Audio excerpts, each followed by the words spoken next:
What does this day bring, Ata? Sun all day. Actually, my app says it's going to rain at noon. Sun. Rain! Sun! Rain! Listen, I am going to buy my own boats. Who is with me? Give me my fish. Hey, you!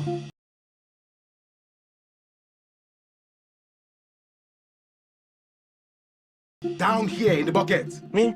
Do you see another old man looking at me?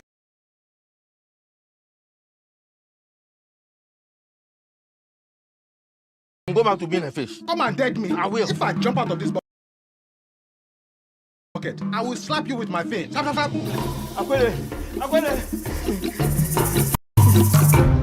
You have to stroke it, then poke it. You want to join? Yes.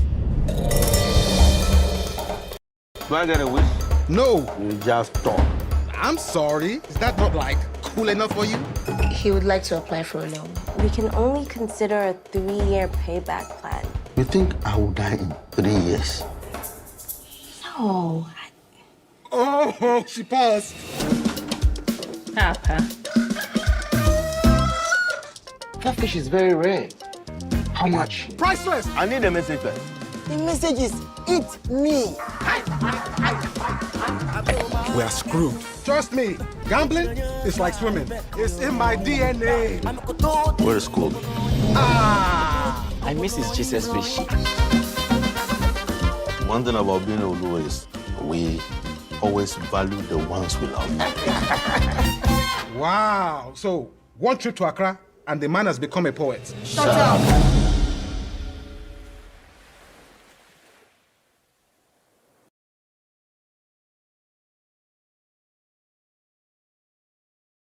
From a superhero film script under lock and key to a hilarious Emmy Award win and a film festival bringing African stories to the world, we are covering the stories that define today's film landscape. Welcome to the Film Mandate, and in today's episode, Matt Reeves has confirmed that the finished script has been read by Robert Pattinson and it was sent to him in a high security locked pouch.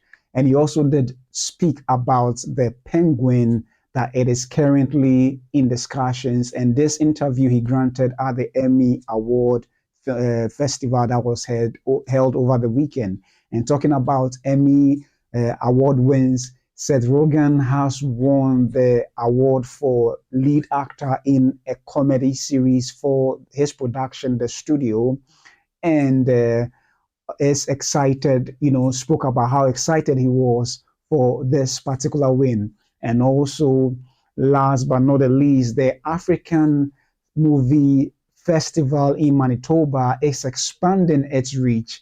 We'll be talking about all these stories and more right here on the Film Mandate. My name is Papa Otu. Stay tuned.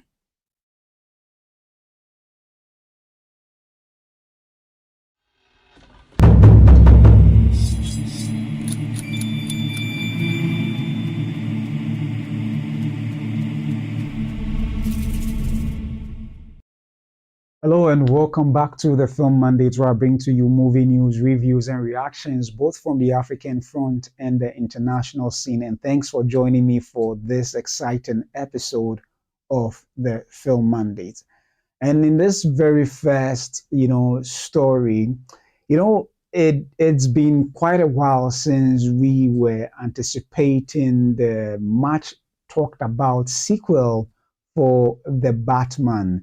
And for a while, we've not really heard much about what is happening with the script until quite recently, I think somewhere in July, that we had Matt Reeves confirm that the script is finally ready together with his partner that was writing the script.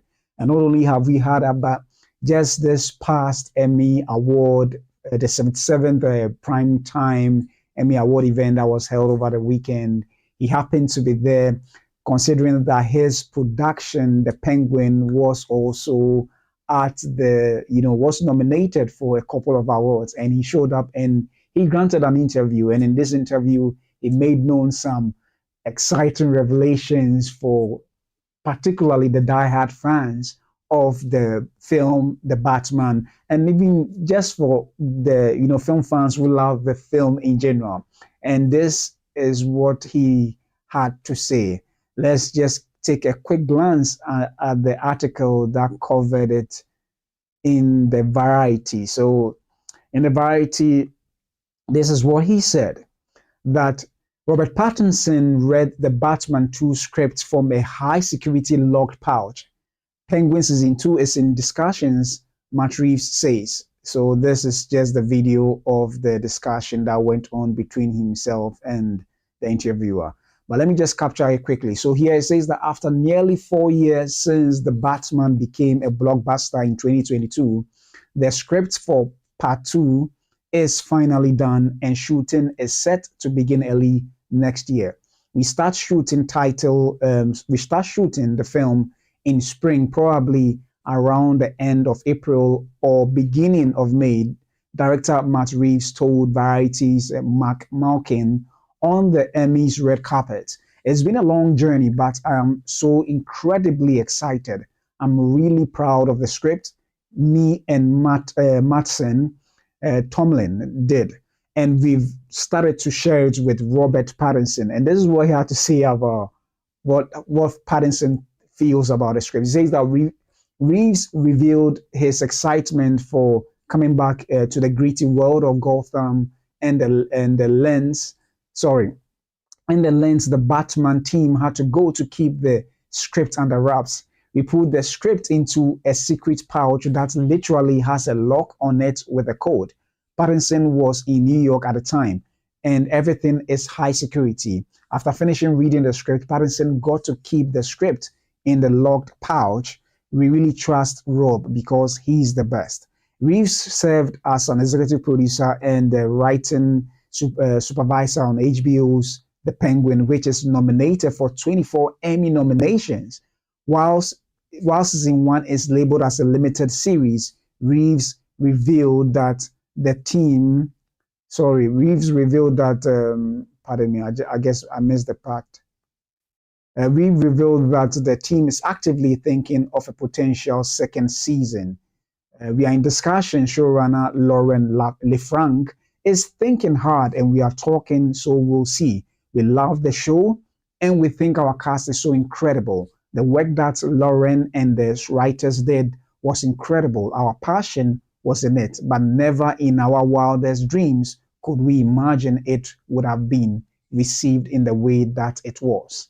So this is indeed exciting news, I must say, particularly for all of us who are fans of this particular production. And, all who did actually watch the Batman would attest to the fact that the film was indeed very good. It presented the world of the Dark Knight in a perspective that is like no other. And I must admit, it did really, ground Batman in a way that was quite reminiscent of what Christopher Nolan did in the film, in the Dark Knight trilogy, but more grittier, more darker, even than what we saw in the Dark Knight trilogy. So it is indeed exciting because, it's been long in coming. It's been almost 4 years, and looking at this current development, it looks like finally the script is at the stage that Matt Reeves himself is very happy with, and also the head of DC Studio, the co-head of DC Studio, James Gunn, is also happy with that, because one of the policy, I think, not necessarily for the DCU, but also for the Elseworld films, is to ensure that no production will be done till the script is up to the standard he prefers before they go into production. And that seems to cut across all the properties they are working on, whether they are within the cinematic universe of DC or standalones within the the Matt Reeves universe.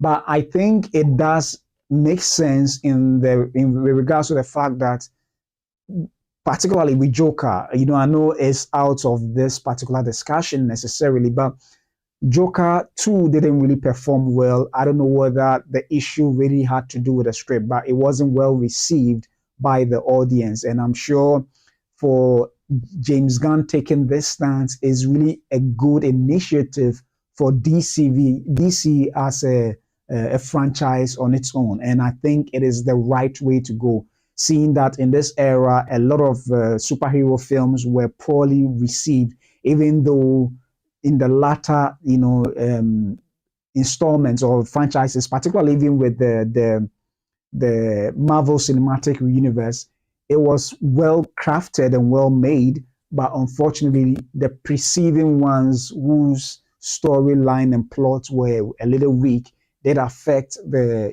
subsequent ones that followed. So it is indeed a good initiative that he is taking for his his studio that he's managing at the moment to ensure that every script is top notch before it is finally worked on. And I'm excited about that. And if you watch the interview, Matt Reeves did say that the response of Robert Pattinson was that he was super excited about the script, meaning that if you watch the first one, you can just hazard a guess that they'll be doubling down as to the world of Gotham, what exactly they are to anticipate. At least in this first one, he dealt with the villain Riddler and a little excerpt of a little excerpt of Joker. There is the possibility and the potential that maybe Joker would feature heavily in this part too. But seeing the nature of the script being kept under high security locked pouch, what I know Matt Reeves will want to do is to make sure that none of the plot material leaks to the public. And I think, hey, it is the right thing to do. Sometimes, scoopers may, when they get certain information, yes, it's within their purview to share, but sometimes it also spoils the anticipation of what we are yet to see in the cinema, assuming it's never known. And I can understand why he would want to keep it under serious security, seeing that all these superhero films are actually sourced from the source material of the comics. So when certain aspects of it are linked to, particularly those who understand their comics very well and know their comics very well, they would be able to, stitch the story together just from the source material. Just from the snippets of ideas they may get from the script. So it is well understood that he would want to make sure that this is kept under lock and key. And generally, a number of directors do that. Christopher Nolan wouldn't even let the head of studios have copies of his script until he is ready to shoot. And even while shooting, apart from those who need to have the script, he doesn't allow that to happen. To the extent that there were rumors that on one of his production before it was shot, the studio head had to go to his house, read a script, and he took it back from him. So some directors really take their script under tight security very, very serious, and I admire what he's doing. Knowing how excited he is about this particular production, I can guess that he really poured his heart into it. A lot of people were wondering what was happening with the sequel script, but it looks like he's crafted something that is worthy of such tight security. And obviously, he is quite meticulous in his productions. If you watch the Planet of the Apes series of films that he did, you can attest to how detailed and the quality of it. Same with the Batman, and seeing how he supervised the Penguin to such a rousing success, it is of no surprise that he would want to do same with the Batman 2 and even make it far better than we saw in the Batman 1. So obviously, all this security is well understood, and knowing how meticulous of a director he is. So obviously, it is something that we are all excited about, seeing that it's been long in coming. And the production date is likely to kick off around the spring of next year. We are looking at somewhere April to, either the end of April to or the beginning of May. That is when the production is likely to start. And that will be quite an interesting time. And seeing that they are looking at I think October 2027 release. So definitely, I'm sure they're going to keep to that schedule in order to be able to work on the effects and all that they have to do for the stipulated date of October 2027. So it's quite an interesting development as we have now.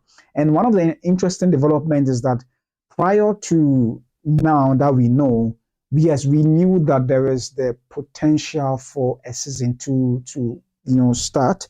But one of the things that we weren't so sure of is whether even it will happen at all, because it was in this just past Emmys or even before the Emmy, we knew it to be a limited release, so a one and dusted, series, and that will be it.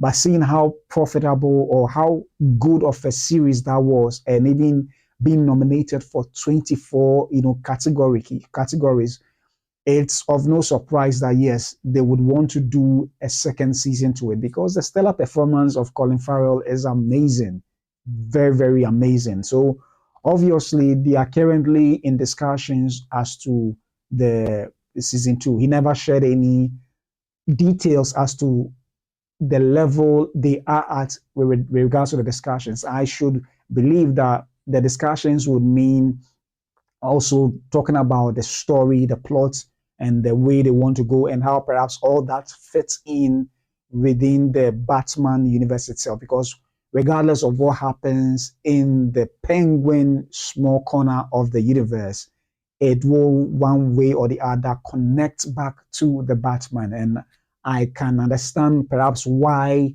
Matt Reeves had to take his time to craft a story that would potentially work well for all the characters, whether spin-off series or within the main Batman universe, how it will work well. Aside that, they were also talking about even developing a Gotham-based style, the Gotham PD style series. So I'm sure all the reasons for it taking that long to work out the script perhaps may have certain threads that may connect to all these possible potential spin-offs of the Batman. So I think it is worth the wait. Hopefully, when we see the movie, we can now certify that yes, it is worth the wait for it taking this long. So looking at how times are going, it may take possibly, we may see this movie 6 years or 4 years after having watched the first one, since the first one came in 2022. So yeah, somewhere around 4 or 5 years before we'll see the sequel. So it is quite an exciting time that we have, and seeing how, he's kept this under wraps. It looks like, well, they know what they are doing. So let me know what you think as to all the secrecy around the script being delivered to, Pattinson to read. And let me know what you think about it. Or does it create unrealistic expectations? Whatever your thoughts may be, can you leave it in the comment section below? So talking about the Penguin being nominated for several Emmys, 24 to be specific, well, there are several productions that were nominated, particularly for the TV screen or the small screen. And one of the most exciting, series for this particular primetime, Emmy Awards is The Studio, which was helmed by, Seth Rogen and Evan Goldsberg or something. I'm missing the name.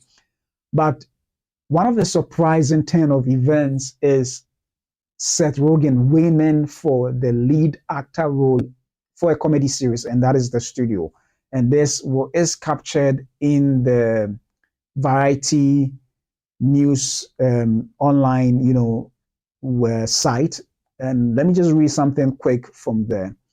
So this is what he has to say. Seth Rogen wins Emmy for lead actor in a comedy for The Studio. This is so nice. And that is him receiving the statuette. So Hollywood loves Hollywood. Seth Rogen took home the Emmy on Sunday night for lead comedy actor for his role as studio head Matt Reeves, and the Apple TV Plus's The Studio. I've literally prepared nothing. I've never won anything in my life. Rogen said upon winning the trophy at the Peacock Theater, he then thanked his cast and crew, his wife, and agents, but wasn't sure who else to name. I don't know what to say. This is so nice. Thank you. I appreciate you all. And yeah, so let me just read this aspect. So the win didn't come as much of a surprise to the rest of the world as the comedy, both created by and starring Rogen, has been nominated, has dominated award season with a whopping 23 nominations, the most ever for a comedy series in its first season. The studio took home 9 trophies during last weekend's Creative Arts ceremony, including guest actor in a comedy, which went to Bryan Cranston, and casting, cinematography, music supervision, sound editing, and sound mixing. So that is quite an interesting, night. I'm sure the Apple Plus are excited, particularly for this win. And I must say it is indeed an amazing work. If you do watch the studio, I've watched parts of it, not the entire thing, and for all the episodes I've watched, it is marvelous.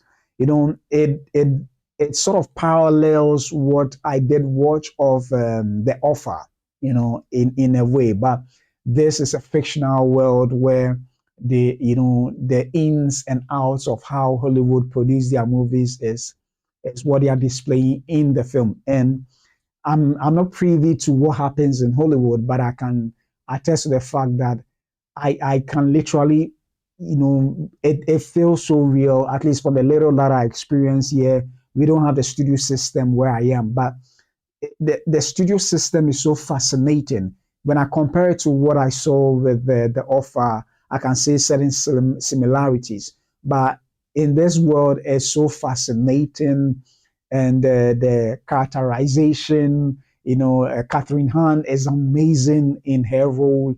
Bryan Cranston is phenomenal. You don't see him much in the series, but anytime he shows up, it is exciting, and you should watch it because you have certain filmmakers appearing as themselves, playing themselves, and it's so funny.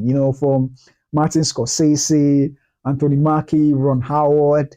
Oh, they are so exciting to watch. And they deliver such stellar performances that blows your mind. You would have to watch it for yourself to know what I'm talking about. But it is indeed exciting when you watch the studio, and he won for a lead acting role. That is really huge. That is really huge. And not just that, he himself as an individual did win a couple more awards aside the lead role. So he won for outstanding comedy series for the Emmys. Also won, obviously won for the outstanding lead actor in a comedy series.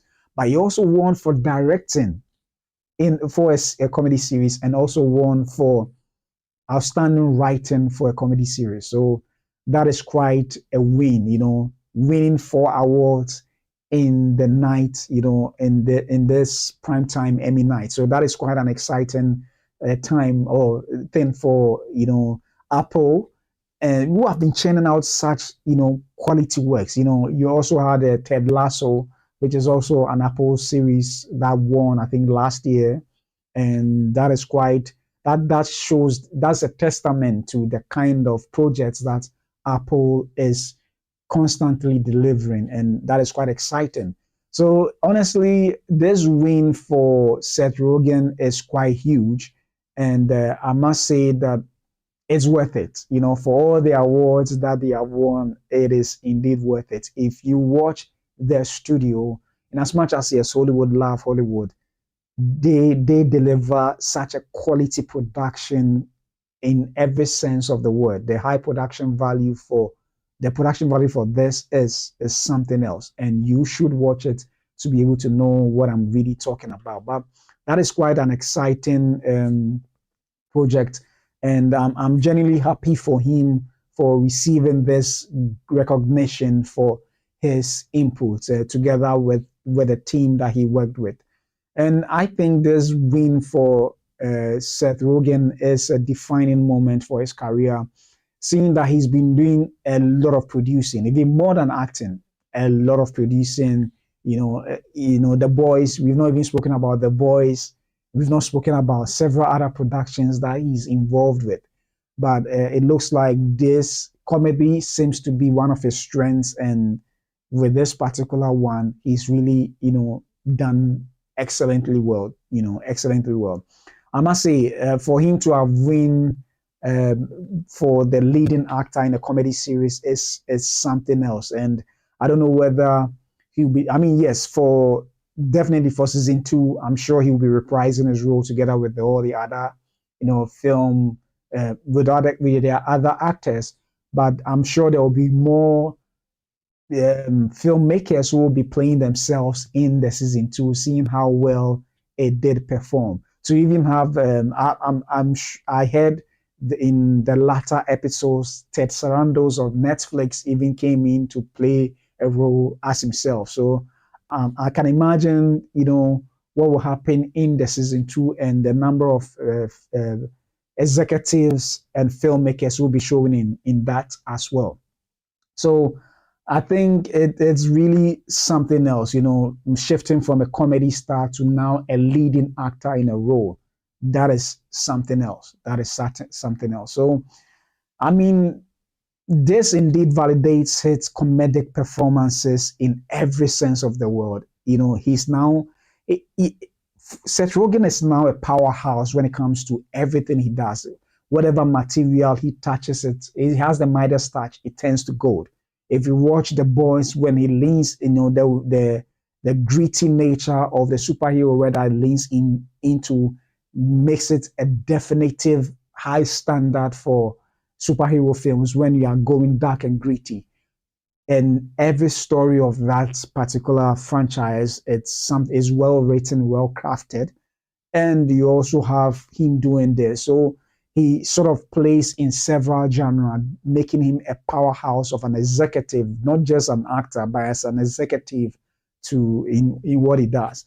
And I think I'm happy for this recognition that he has received as a leading actor in this particular dramatic role. It's comedy, but it's also very dramatic in terms of what he pulls off in the studio.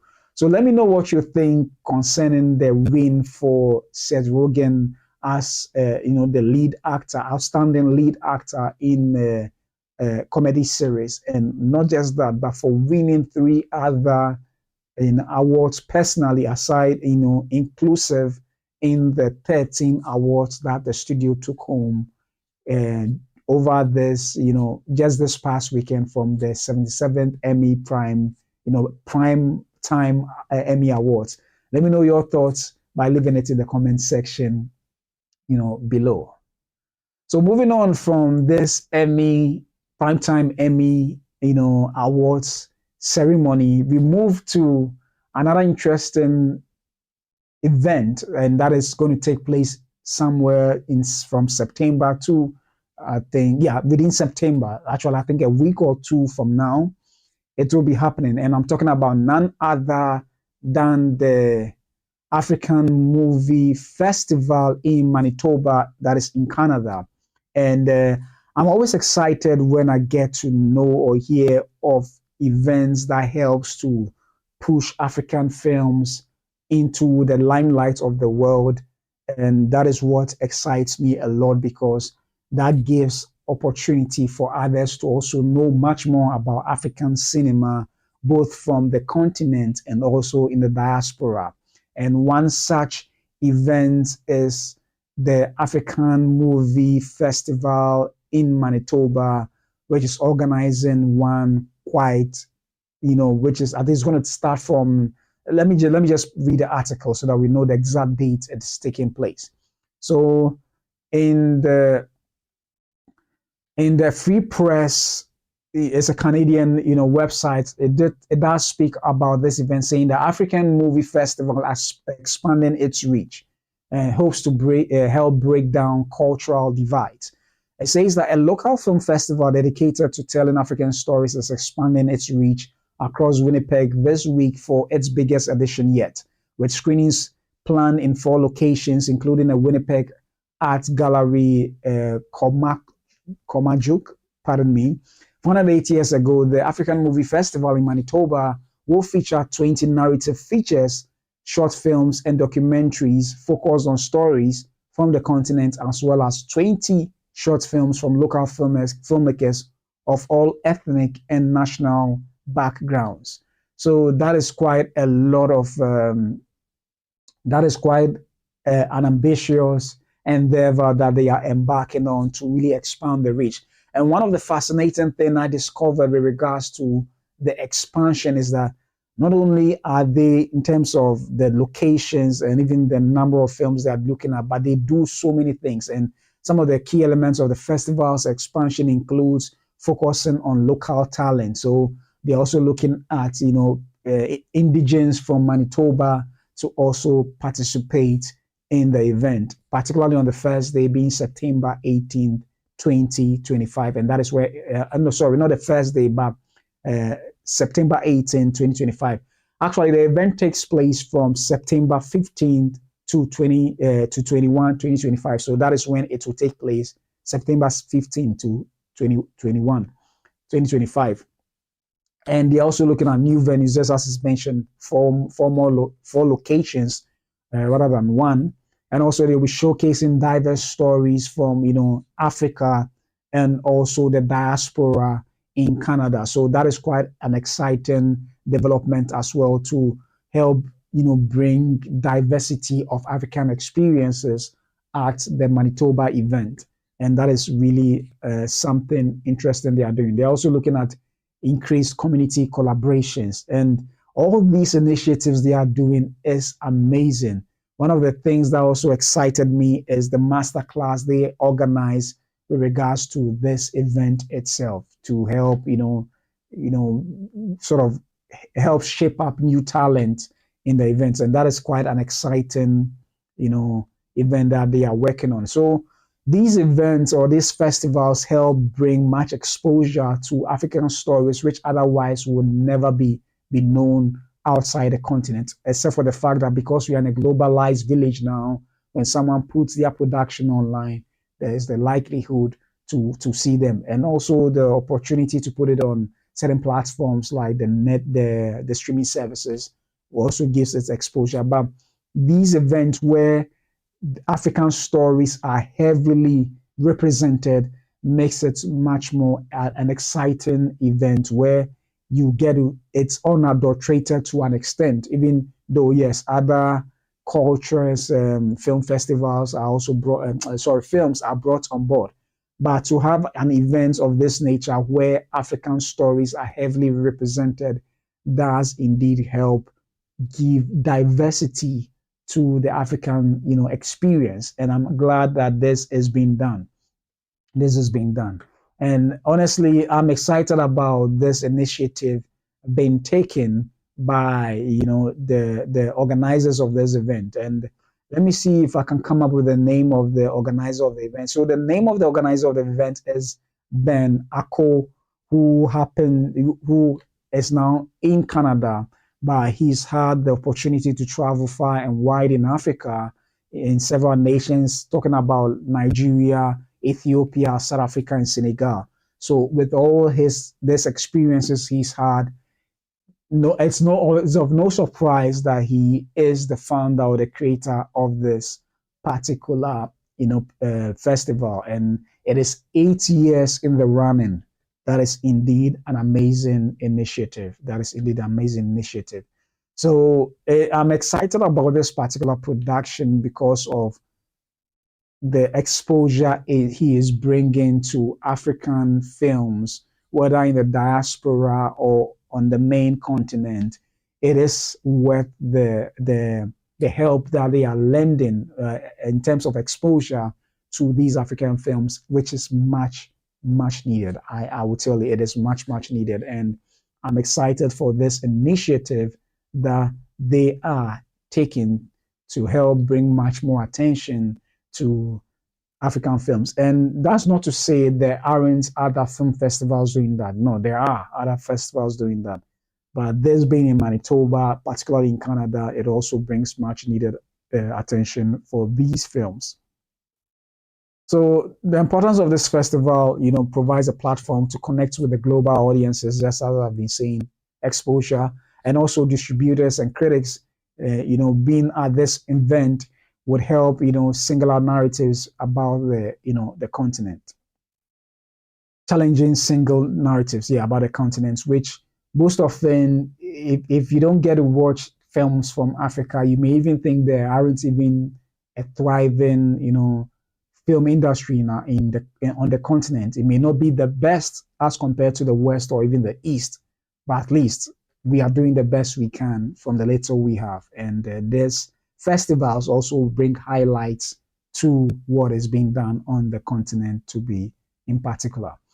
So let me know what you think about this particular event which is going to be organized in Manitoba come, I think, just next week.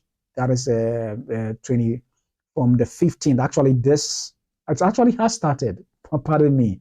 I was assuming it's far off from today, but it's actually from 15 to 21st. So it just kick-started, I think, just yesterday, which was Monday, and I think it will end somewhere on Friday, 21st, thereabout.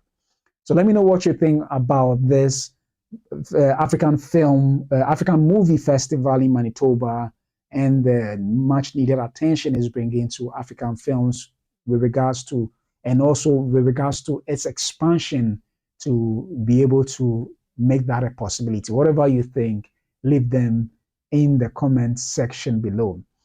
However, usually I do 3 stories, but seeing that I've started an initiative called the Oscar Minute to bring attention to what I would call,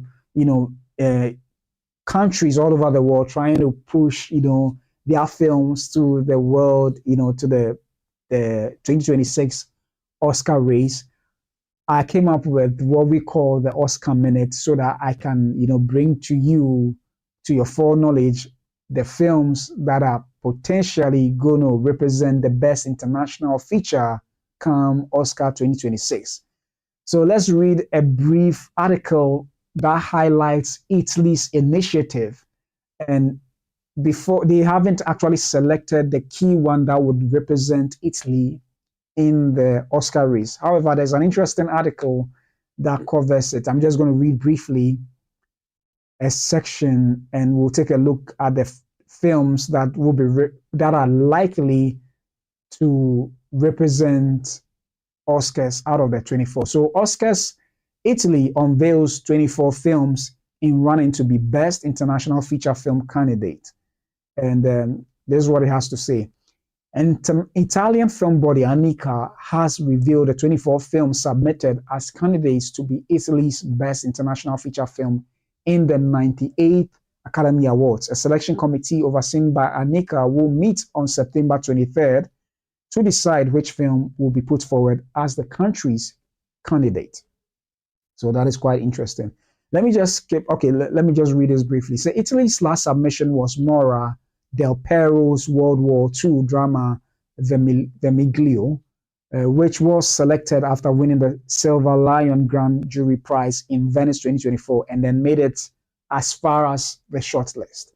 So let's take a look at the number of films that are going to represent, or that are going to be, poured over by Anica, and then they will decide which one they will pick out of this 24. So we have The American Backyard.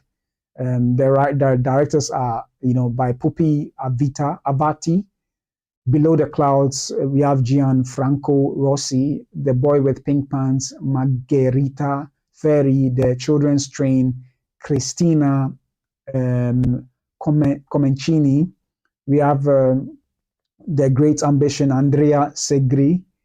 Diamanti, Fezan Ospetak.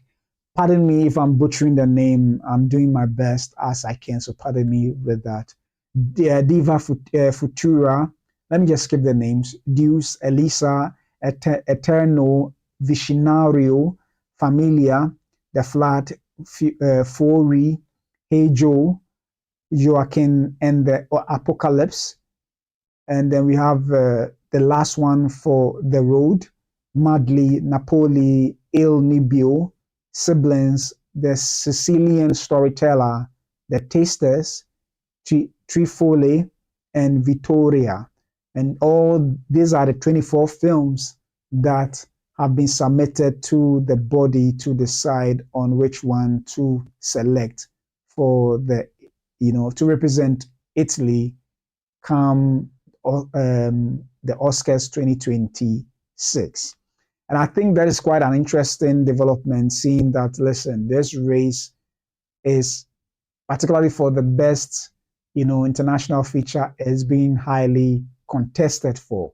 And I think that is a great initiative by Italy to want to present the best of the best for this particular, film, Oscars come next year, 2026.